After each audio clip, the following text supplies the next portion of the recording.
Welcome back to all. Building planning and orientation എന്ന പാഠഭാഗത്തെ 5ാമത്തെ video ആണിത്. നമുക്ക് ക്ലാസ്സിലേക്ക് കിടക്കാം.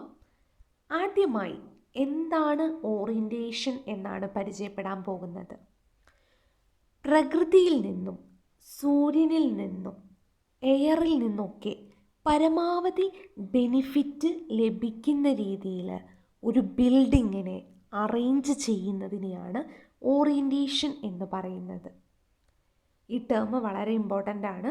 അപ്പോൾ ഇതിൻ്റെ മീനിങ് മനസ്സിലാക്കുക. സിമ്പിളായിട്ട് പറയുകയാണെങ്കിൽ ഈ പ്രകൃതിയിൽ നിന്നും നമ്മുടെ സൂര്യനിൽ നിന്നൊക്കെ ഉപകാരം ലഭിക്കുന്ന രീതിയിൽ ഒരു ബിൽഡിങ്ങിനെ ഒരുക്കി വയ്ക്കുന്നതാണ് ഓറിയൻറ്റേഷൻ എന്ന് പറയുന്നത്. നമുക്കറിയാം, ഇപ്പോൾ നന്നായിട്ട് ഓറിയൻറ്റേഷൻ ചെയ്യാത്ത ബിൽഡിംഗ് ആണ് എങ്കിൽ എന്താ പ്രശ്നം ഉണ്ടാവുക? അവിടെ താമസിക്കുന്ന ആളുകൾക്ക് പലതരത്തിലുള്ള അസുഖങ്ങൾ വരാൻ സാധ്യതയുണ്ട്. കാരണം നമുക്ക് രോഗങ്ങൾക്ക് എതിരെയുള്ള പ്രതിരോധശേഷിയൊക്കെ കിട്ടുന്നത് എങ്ങനെയാണ്? ഫ്രഷ് ആയിട്ടുള്ള എയർ ശ്വസിക്കുമ്പോഴാണ് നമുക്ക് രോഗങ്ങളെയൊക്കെ പ്രതിരോധിക്കാനുള്ള ശേഷി ലഭിക്കുന്നതിൽ ഒരു ഫാക്ടർ അതാണ്, അല്ലേ? അതുപോലെ തന്നെ ഈ സൂര്യപ്രകാശം കൊള്ളുന്നത് നല്ലതാണ്, കാരണം അതിൽ വൈറ്റമിൻ ഡി ഉണ്ട്, അല്ലേ? അപ്പം ഈ പ്രകൃതിയിൽ നിന്നും ഈ ഇത്തരത്തിലുള്ള കാര്യങ്ങൾ അതൊക്കെ അതുപോലെ തന്നെ ഈ കാറ്റുകൾ, ചില കാറ്റുകളും നമ്മൾ ആസ്വദിക്കാറുണ്ട്, അല്ലേ? അപ്പം അങ്ങനെ ഇത്തരത്തിലുള്ള കാറ്റുകൾ, സൂര്യപ്രകാശം, അതുപോലെ തന്നെ ഫ്രഷ് ആയിട്ടുള്ള എയർ എന്നിവയ്ക്ക് ലഭിക്കുന്ന രീതിയിൽ ഒരു കെട്ടിടം പ്ലാൻ ചെയ്യുന്നതിനെയാണ് നമ്മൾ അതിനെ ഓറിയൻറ്റേഷൻ എന്ന് പറയുന്നത്. ഓക്കെ, ഈ ഒരു ബിൽഡിങ് നോക്കുക, ഈ ഫിഗറിൽ നോക്കുക. അപ്പം നിങ്ങൾക്ക് കാണാം, ഈ ഒരു ബിൽഡിങ് ഈസ്റ്റ് വെസ്റ്റ് ഡയറക്ഷനിലാണ് ആ ബിൽഡിങ് കിടക്കുന്നത്, അല്ലേ? അപ്പം നമുക്കറിയാം, ഈസ്റ്റിലാണ് സണ്ണ് അഥവാ സൂര്യൻ ഉദിക്കുന്നത്, അല്ലേ? വെസ്റ്റിൽ അസ്തമിക്കുകയാണ് ചെയ്യുന്നത്. അപ്പം ഇവിടെ കുറച്ച് ഏരിയ മാത്രമേ ഡയറക്റ്റായിട്ട് സണ്ണിൻ്റെ അടുത്തേക്ക് കോണ്ടാക്റ്റ് വരുന്നുള്ളൂ, അല്ലേ? ഇത്രയും ഏരിയ മാത്രമല്ലേ സണ്ണുമായിട്ട് ഡയറക്റ്റ് കോണ്ടാക്റ്റ് വരുന്നുള്ളൂ. അതുകൊണ്ട് തന്നെ അവിടെ നല്ലൊരു ടെമ്പറേച്ചർ, ഒരു നല്ലൊരു താപനില ആ കെട്ടിടത്തിനുള്ളിൽ നിലനിർത്താൻ ഇത് വളരെ സഹായകരമായിരിക്കും, ഇത്തരത്തിലുള്ള രീതിയിൽ ബിൽഡിങ് അറേഞ്ച് ചെയ്ത് കഴിഞ്ഞാൽ. ഈസ്റ്റ് വെസ്റ്റ് ഡയറക്ഷൻ, അപ്പോൾ ഇതാണ് ഇതിൻ്റെ ഓറിയൻറ്റേഷൻ, അല്ലേ? ഇങ്ങനെ ഓറിയൻറ്റ് ചെയ്യുന്നതാണ് നല്ലത്. ഇങ്ങനെ ഓറിയൻറ്റ് ചെയ്യുന്നതിനേക്കാളും ഇങ്ങനെ ഓറിയൻറ്റ് ചെയ്യുന്നതാണ് നല്ലത്. കാരണം എന്താണ്? ഇവിടെ നോക്കൂ, ഇപ്പം ഒരു സണ്ണാണ് ഈസ്റ്റിൽ കിടക്കുന്നുണ്ടെങ്കിൽ ഇത്രയും കുറച്ച് ഏരിയ മാത്രമേ അവിടെ ഡയറക്റ്റായിട്ട് കോണ്ടാക്റ്റ് വരുന്നുള്ളൂ. പക്ഷേ ഇവിടെയാണ് സണ്ണ് കിടക്കുന്നതെങ്കിൽ ഇത്രയും ഏരിയ ആണ് ഡയറക്റ്റായിട്ട് കോണ്ടാക്റ്റ് വരിക. അപ്പോൾ ടെമ്പറേച്ചർ അവിടെ കൂടും. ഓക്കെ, അത് ഒഴിവാക്കാൻ വേണ്ടിയിട്ടാണ് നമ്മൾ ഈ ഒരു മെത്തേഡ് ചൂസ് ചെയ്യുന്നത്. ഓക്കെ, ഇതാണ് അതിൻ്റെ ഫിഗർ. ഞാൻ പറഞ്ഞു നേരത്തെ തന്നെ, കാരണം ഈസ്റ്റ് വെസ്റ്റ് ഡയറക്ഷനിൽ ഈ ഒരു ബിൽഡിങ്, ഈസ്റ്റ് വെസ്റ്റ് എന്ന് പറയുമ്പോൾ ഏതാണ്? കിഴക്ക് പടിഞ്ഞാറ് ദിശയിൽ ആ ഒരു ബിൽഡിങ് കിടക്കുമ്പം ലോങ്ങർ ആക്സിസ് ആണ്, അല്ലേ? ഇത്രയും ഭാഗം ലോങ്ങർ ആക്സിസ് ആണ്, നീളം കൂടുതലാണ്. അതുകൊണ്ട് തന്നെ സണ്ണ് ഡയറക്റ്റായിട്ട് കോണ്ടാക്റ്റ് വരുന്നത് തടയാൻ പറ്റും. പിന്നെ ഈസ്റ്റ് വെസ്റ്റ് ഡയറക്ഷനിൽ പ്ലാന്റൊക്കെ നമ്മൾ വെജിറ്റേഷൻ, അതായത് ട്രീസുകളൊക്കെ, മരങ്ങളൊക്കെ വെച്ച് പിടിപ്പിക്കാറുണ്ട്. പിന്നെ അതുപോലെ തന്നെ ഈ ഒരു ഡയറക്ഷനിലാണ് നമ്മൾ ഹാബിറ്റബിൾ റൂമുകളൊക്കെ വയ്ക്കുന്നത്, ഈ ഒരു ഡയറക്ഷനിലാണ്. അതേപോലെ തന്നെ ഈ വിൻഡോസൊക്കെ ഈ ഒരു ദിശയിൽ കൊടുക്കുന്നതുകൊണ്ട് തന്നെ പകൽ സമയങ്ങളിൽ നമുക്കതൊക്കെ ക്ലോസ് ചെയ്തിടാനും സഹായകരപ്രദമാണ്, അല്ലേ? ഇത്രയും ഇതിൽ ഓർത്ത് വയ്ക്കുക. ഇനി നമുക്ക് ഒരു നല്ലൊരു ബിൽഡിങ്ങിനെ എങ്ങനെ ഓറിയൻറ്റേഷൻ ചെയ്യാമെന്നാണ് പറയാൻ പോകുന്നത്. അതിന് എന്തൊക്കെ കാര്യങ്ങളാണ് നമ്മൾ ശ്രദ്ധിക്കേണ്ടത്? ആദ്യത്തേത് ക്രോസ് വെൻറ്റിലേഷനാണ്. അതായത് ആവശ്യത്തിന് ജനവാതിലുകളും വാതിലുകളും വെൻറ്റിലേറ്റേഴ്സും നൽകുക. അപ്പോൾ നല്ല രീതിയിൽ ബിൽഡിംഗ് ഓറിയൻ്റ് ആവും. കാരണം എന്താ? അതിലൂടെയൊക്കെ ഫ്രഷ് എയർ വരും, കാറ്റ് വരും. അതുപോലെ തന്നെ എന്തൊക്കെ ഉണ്ടാവും? ഫ്രഷ് എയറും കാറ്റും ഒക്കെ വരുന്നതുകൊണ്ട് തന്നെ നല്ലൊരു ഓറിയൻറ്റേഷൻ ആ ഒരു ബിൽഡിങ്ങിന് കിട്ടും. രണ്ടാമത്തെ dam proof course. Dam proof course എന്ന് പറഞ്ഞാൽ ഭിത്തിയെ ഈർപ്പത്തിൽ നിന്നൊക്കെ സംരക്ഷിക്കുന്നതിന് വേണ്ടിയിട്ടാണ് ഡാം പ്രൂഫ് കോഴ്സ് നമ്മൾ നൽകുന്നത് അല്ലേ. ഡാം പ്രൂഫ് കോഴ്സ് പ്ലിന്ത് ലെവലിലാണ് നമ്മൾ കൊടുക്കുക അല്ലേ. അപ്പോൾ ഈ ഡാം പ്രൂഫ് കോഴ്സ് നൽകിയിട്ടില്ലെങ്കിൽ, കാരണം എന്താ, നൽകിയിട്ടില്ലെങ്കിൽ പലതരത്തിലുള്ള പ്രശ്നങ്ങൾ ആ ഒരു ബിൽഡിങ്ങിൽ ഉണ്ടാവും. അത് നമ്മൾ പഠിച്ചതാണ് അല്ലേ.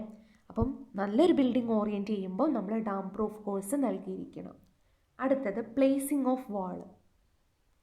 എപ്പോഴും ഭിത്തി എങ്ങനെയാണ് അറേഞ്ച് ചെയ്യേണ്ടത്? ഡയറക്റ്റായിട്ട് സണ്ണ്, അതായത് നേരിട്ട് സൂര്യപ്രകാശം ലഭിക്കുന്ന കെട്ടിടത്തിൻ്റെ ഭിത്തി ഉണ്ടാവില്ലേ, അതിൻ്റെ ഏരിയ കുറവായിരിക്കണം. ഓക്കെ, ഈ ഒരു ഫിഗറിൽ നിങ്ങൾക്ക് മനസ്സിലാക്കാൻ പറ്റും. ഈ ഒരു ഫിഗറിൽ നോക്കൂ, ഇത്രയും ഏരിയ മാത്രമേ ഡയറക്റ്റ് കോണ്ടാക്റ്റ് വരുന്നുള്ളൂ അല്ലേ. ഇത്രയും ഏരിയ ഡയറക്റ്റ് കോണ്ടാക്റ്റ് വരുന്നില്ല, അതാണ് ആ പറഞ്ഞത്. ഇനി last one, projection. East west സൈഡിൽ നമ്മൾ ബാൽക്കണി അതേപോലെ തന്നെ വരാന്തകൾ അതൊക്കെ നൽകുക, അതാണ് വേറൊരു സജഷൻ. ഇനി അടുത്തത് റൂഫ്, മേൽക്കൂര അല്ലേ. അപ്പം ഫ്ലാറ്റ് റൂഫും ഉണ്ട്, അതേപോലെ തന്നെ സ്ലോപ്പ്ഡ് റൂഫും ഉണ്ട്.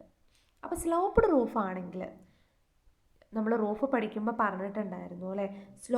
സ്ലോപ്പ്ഡ് റൂഫാണെങ്കിൽ നമ്മൾ നല്ല രീതിയിൽ മഴവെള്ളമൊക്കെ ഒഴുകി പോകാൻ വേണ്ടിയിട്ട് വാലീസ് ഗട്ടേഴ്സ് ഒക്കെ കൊടുക്കാറുണ്ട്. അതുപോലെ തന്നെ ഓവർ ഹാങ്ങിങ് ഈവ്സ് കൊടുക്കാറുണ്ട്. ഓവർ ഹാങ്ങിങ് ഈവ്സ് എന്ന് പറഞ്ഞാൽ എന്താണ്? ഈ ഒരു ഭിത്തിയിൽ നിന്നും പ്രൊജക്റ്റ് ചെയ്തിരിക്കുന്ന ഈ ഒരു ഭാഗമാണ് ഈവ്സ് അല്ലേ. അപ്പം ഓവർ ഹാങ്ങിങ് ആയിട്ടുള്ള ഈവ്സ് കൊടുക്കുക, അപ്പോഴേ ഇതിലൂടെ വരുന്ന മഴവെള്ളമൊക്കെ എന്ത് ചെയ്യുള്ളൂ, ഒലിച്ചുകൊണ്ട് പോവുള്ളൂ അല്ലേ. അടുത്തത് ട്രീറ്റ്മെൻറ്റ് ഓഫ് ഗ്രൗണ്ട്, അതായത് ഈ ഈസ്റ്റ് വെസ്റ്റ് ദിശയിൽ നമ്മൾ മരങ്ങളൊക്കെ വെച്ച് പിടിപ്പിക്കുക. പിന്നെ അടുത്തത് വിൻഡിൻ്റെ ഡയറക്ഷൻ, അതായത് കാറ്റിൻ്റെ ദിശ.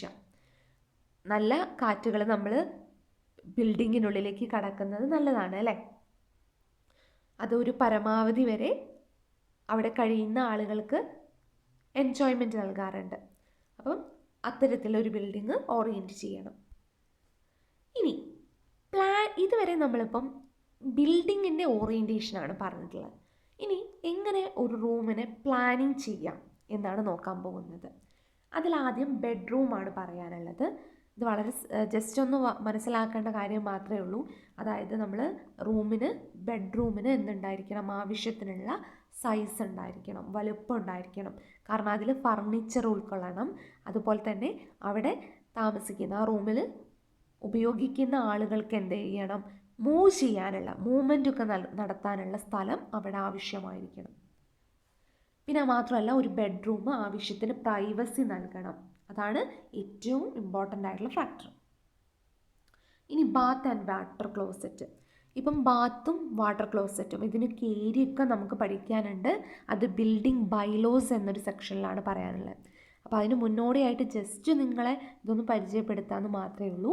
അപ്പോൾ ഇപ്പോഴത്തെ ബാത്റൂമും വാട്ടർ ക്ലോസറ്റും ഒക്കെ എങ്ങനെയാണ്, അവിടെ വാഷ് ബേസിൻസ് കൊടുക്കാറുണ്ട്, മിറർ നൽകാറുണ്ട് അല്ലേ, ബാത്തിങ്ങിനുള്ള സ്പേസ് കൊടുക്കാറുണ്ട്, വാട്ടർ ക്ലോസറ്റ് കൊടുക്കാറുണ്ട്.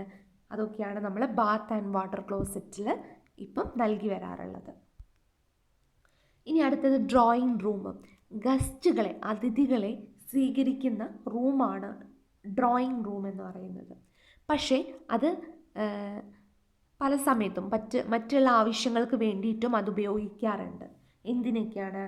ഓഫീസ് ഡിസ്കഷൻ വേണ്ടിയിട്ട്, ലൈബ്രറി റീഡിങ്ങിന് വേണ്ടിയിട്ട്, ഒക്കേഷൻസ് ഇൻ ഫാമിലി, ഒരു ഫാമിലി ഒക്കേഷൻ ചെയ്യാൻ വേണ്ടിയിട്ട്, ഒക്യുപ്പേഷണൽ വർക്ക്, ഇതിനൊക്കെ വേണ്ടി നമ്മൾ ഡ്രോയിങ് റൂം ഉപയോഗിക്കാറുണ്ട്. ഇനി അടുത്തതാണ് ലിവിങ് റൂം. ഡ്രോയിങ് റൂം പോലെ തന്നെയാണ് ലിവിങ് റൂം ഉള്ളത്. പിന്നെ ഓപ്പൺ സ്പേസ്. എന്തിനാണ് ഓപ്പൺ സ്പേസ്? നമ്മുടെ റൂമുകളിലേക്ക് നല്ല രീതിയിൽ വായു, അതേപോലെ തന്നെ പ്രകാശം, വെന്റിലേഷൻ എന്നിവ ലഭിക്കുന്നതിന് ഓപ്പൺ സ്പേസ് ഉപകാരപ്രദമാവാറുണ്ട്. പിന്നെ മാത്രമല്ല നമ്മളിപ്പോൾ നമ്മളിപ്പോൾ വാഷിംഗ് മെഷീനൊക്കെ അധികം ഓപ്പൺ സ്പേസിലാണ് വെക്കാറുള്ളത് അല്ലേ. വാഷിങ്, ക്ലോത്തിൻ്റെ ക്ലീനിങ്, അതൊക്കെ ഈ ഒരു ഓപ്പൺ സ്പേസിൽ വെച്ച് നമുക്ക് ചെയ്യാൻ പറ്റും. അടുത്തത് പാസേജസ്. ഒരു ബിൽഡിങ്ങിലെ ഓരോ റൂമിൻ്റെയും പ്രൈവസി സംരക്ഷിക്കുന്നതിന് പാസേജസുകൾ ഉപകാരപ്രദമാവാറുണ്ട്. അടുത്തത് സ്റ്റെയർ. സ്റ്റെയർ എന്തിനാണ്? ഒരു വെർട്ടിക്കൽ ട്രാൻസ്പോർട്ടേഷനാണ് സ്റ്റെയർ വഴി നൽകുന്നത് അല്ലേ. അതായത് വെർട്ടിക്കലായിട്ടുള്ള മൂവ്മെൻറ്റ്, ഒരു നിലയിൽ നിന്നും മറ്റൊരു നിലയിലേക്ക് പോകാൻ വേണ്ടിയിട്ട് കെട്ടിടത്തിൽ ഉപയോഗിക്കുന്നതാണ് സ്റ്റെയർ എന്ന് പറയുന്നത്. അത് ഡീറ്റെയിൽ ആയിട്ട് നമ്മൾ കഴിഞ്ഞ സെമസ്റ്ററിൽ പഠിച്ചതാണ് അല്ലേ. പിന്നെ എന്താ, സ്റ്റോറാണുള്ളത്. സ്റ്റോർ എന്ന് പറഞ്ഞാൽ നമ്മൾ വെജിറ്റബിൾ സാധനങ്ങൾ അങ്ങനത്തെ കാര്യങ്ങളൊക്കെ സൂക്ഷിച്ചു വയ്ക്കുന്ന സ്ഥലമാണ് സ്റ്റോറ്. പിന്നെ അടുത്ത വരാന്തകൾ. നമ്മളിപ്പം ഒരു അതിഥി വന്നു കഴിഞ്ഞാൽ പെട്ടെന്ന് റൂമിലേക്ക് ഈ വരാന്തകളൊന്നും നൽകിയിട്ടില്ലെങ്കിൽ പെട്ടെന്ന് റൂമിലേക്ക് കടന്നു വരുന്ന രീതിയായിരിക്കും ഉണ്ടാവുക അല്ലേ. അത് ആ ഒരു കെട്ടിടത്തിൽ അവിടെ താമസിക്കുന്ന ആളുകളുടെ പ്രൈവസി നഷ്ടപ്പെടുത്തും. അപ്പം ഇതിൽ നിന്നൊക്കെ സംരക്ഷിക്കുന്നത് വരാന്തകളാണ് അല്ലേ.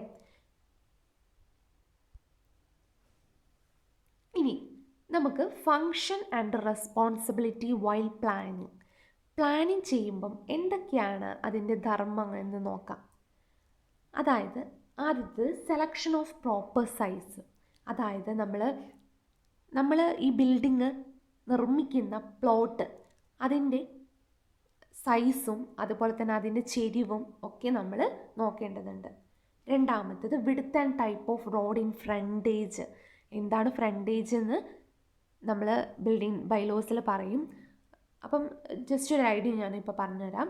നമ്മളിപ്പോൾ ഒരു ബിൽഡിംഗ് ഉണ്ടാക്കുകയാണെങ്കിൽ ബിൽഡിങ് നിൽക്കുന്ന പ്ലോട്ട് ഉണ്ടാവില്ലേ, ആ സ്ഥലം ഈ റോഡുമായിട്ട് അല്ലെങ്കിൽ സ്ട്രീറ്റുമായിട്ട് കോണ്ടാക്റ്റ് വരുന്ന ആ സൈഡാണ് ഫ്രണ്ടേജ് എന്ന് പറയുന്നത്. അപ്പം ഒരു ബിൽഡിങ് നിർമ്മിക്കുമ്പം അതിന് മുന്നിലുള്ള റോഡിൻ്റെ വീതി അതിന് വളരെ ഇമ്പോർട്ടൻസ് ഉണ്ട്. അതിന് എത്ര വീതി, അതിനനുസരിച്ച് ഈ ഒരു ബിൽഡിങ്ങിന് ഫ്രണ്ടേജിൻ്റെ വാല്യൂ മാറിക്കൊണ്ടിരിക്കും. പിന്നെ അടുത്തത് position of plot with respect to sun and wind. അതായത് ആ സ്ഥലം സണ്ണിനെയും അതേപോലെ തന്നെ വിൻഡിനെയും അപേക്ഷിച്ച് അതെങ്ങനെയാണ് ആ പ്ലോട്ട് നിൽക്കുന്നത്, അതും വളരെ ഇമ്പോർട്ടൻ്റ് ആണ്. പിന്നെ അടുത്തത് എന്താണ്, നമ്പർ ഓഫ് ഓക്യുപ്പൻസ്, അതിൻ്റെ പ്രൊഫഷൻസ് നോക്കണം. പിന്നെന്താ, ആ ഒരു പ്ലോട്ടിൻ്റെ അല്ലെങ്കിൽ ആ ഒരു ബിൽഡിംഗ് നിർമ്മിക്കുന്ന ആളുടെ ഫിനാൻഷ്യൽ ക്യാപ്പബിലിറ്റി അല്ലേ, അയാൾക്ക് എത്ര ചെലവഴിക്കാൻ പറ്റും അതൊക്കെ നോക്കേണ്ടതുണ്ട്. റൂമിൻ്റെ റിക്വയർമെൻറ്റ്സ്, ഓരോ റൂമിൻ്റെയും ആവശ്യകത എന്താണെന്ന് നോക്കേണ്ടതുണ്ട്. Provision of garage, porch etcetera. അതായത് ഗ്യാരേജ് പറഞ്ഞാൽ എന്താ, വാഹനങ്ങളൊക്കെ വയ്ക്കുന്ന സ്ഥലമാണ് ഗ്യാരേജ് അല്ലേ. അപ്പം ഗ്യാരേജും പോർച്ച് അതിനൊക്കെ നൽകണോ എന്ന് നോക്കേണ്ടതുണ്ട്. പിന്നെ feasibility of basement, first floor. Basement പറഞ്ഞാൽ എന്താ, ഗ്രൗണ്ട് ലെവലിന് മുകളിലുള്ള ഭാഗം അല്ലേ, ഗ്രൗണ്ട് ലെവലിന് താഴെയുള്ള ഭാഗം. അപ്പം ഈ ബേസ്മെൻറ്റിൻ്റെയും ഫസ്റ്റ് ഫ്ലോറിൻ്റെയും ഒക്കെ എന്ത് നോക്കണം, ഫീസിബിലിറ്റി നോക്കണം. പിന്നെ അതേ